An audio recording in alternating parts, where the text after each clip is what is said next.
Hi students and parents. మరి JEE అడ్వాన్స్కి ఎంతమంది qualifier ఈరోజు అయితే రిజల్ట్స్ రావడం అయితే జరిగింది.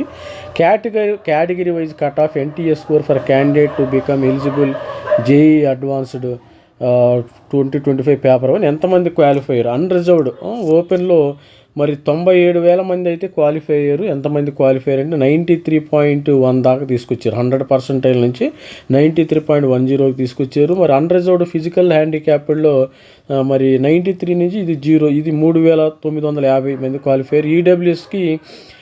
ఈడబ్ల్యూఎస్కి 93.80 కట్ ఆఫ్ ఉందమ్మా, 80.38 కట్ ఆఫ్ ఉంది. వీళ్ళు 25,009 క్వాలిఫై అయ్యారు. ఓబీసీ 79, లాస్ట్ ఇయర్ ఉండట్టే ఉంది, పెద్దగా ఏం పెరగలేదు.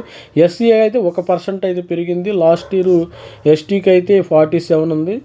ఇప్పుడు 18,000 మంది అయితే క్వాలిఫై అయ్యారు. ఇది 17,000 మంది అయితే క్వాలిఫై అయ్యారు. ఇది 67,000 మంది అయితే క్వాలిఫై అవటం జరిగింది. అంటే మొత్తము వీళ్ళకి ఏది జరిగినా 2,50,000 మంది మాత్రమే తీసుకుంటారు. అది కట్ ఆఫ్ అటు ఉండొచ్చు ఇటు ఉండొచ్చు. ఈ ఫిగర్ మాత్రం ఫిక్స్డ్, ఇది మాత్రం ఫిక్స్డ్. అది స్టూడెంట్స్ ఏమైనా మరి అవ్వచ్చు. ఇది నెక్స్ట్ ఇయర్ 62 అవ్వచ్చు, 59 అవ్వచ్చు. మరి అది ఈ విధంగా మీరు మీకు వచ్చిన ఇది ర్యాంక్ కార్డులో ఎలిజిబుల్ ఉందా లేదా అనేది ఒకసారి చూద్దాం.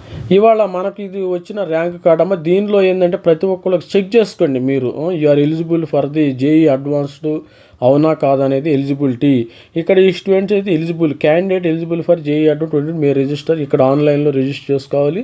ఇక్కడ కూడా 93.1, ఈడబ్ల్యూఎస్ 80, ఓబీసీ 79, 61 ఈ విధంగా ఇది ఇచ్చారు. All the best. ఇది జస్ట్ ఇన్ఫర్మేషన్ మాత్రమే మనం షేర్ చేయడం జరిగింది. ఎంతమంది క్వాలిఫై అయ్యారు మరి ఆల్రెడీ ఈరోజు ఎగ్జామినేషన్ మరి రిజల్ట్స్ వచ్చినాయి కదా, మరి అడ్వాన్స్ క్వాలిఫై అయ్యారు కాబట్టి మీరు అడ్వాన్స్కి టైం వేస్ట్ చేసుకుంటే కొద్దిగా ఎంసెట్లో ప్రిపేర్ అవ్వండి. All the best student. Thank you.